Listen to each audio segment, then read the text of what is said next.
Hey everyone, today I am going to show you how to simplify a radical that is a square root. If you haven't already, please subscribe to our channel after watching this video, and if you're watching from our Facebook page, please follow us here on Facebook. Now, let's get started.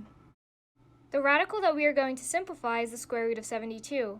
So what's the first step that we should take? We should think of the greatest perfect square that goes into 72. Let me name some perfect squares.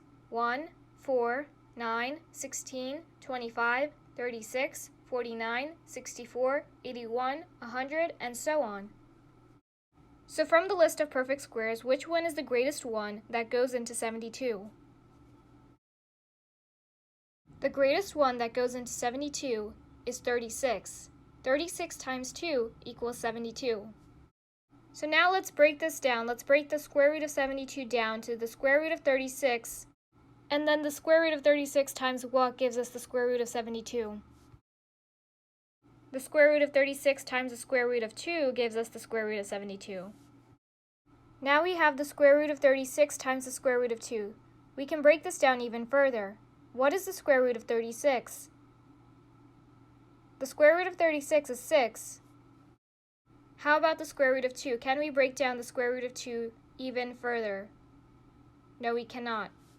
So we are going to keep the square root of 2 as is, and we are going to put that right next to the 6. So there you have it. 6 times the square root of 2 is the same thing as the square root of 72. It's just simplified. As you can see, we have solved the problem. We have taken a number of steps to simplify the square root of 72. The square root of 72 simplifies to 6 times the square root of 2. I hope you understood how we solved this problem. I hope you enjoyed this video. I hope you learned from this video, and please subscribe to our channel if you haven't already. And if you're watching from our Facebook page, please follow us here on Facebook. Please support us as we create and provide educational videos, so please hit that subscribe button, and if you're watching from our Facebook page, please hit that follow button. Check out more of our videos on YouTube and on our Facebook page. Also stay tuned for more videos.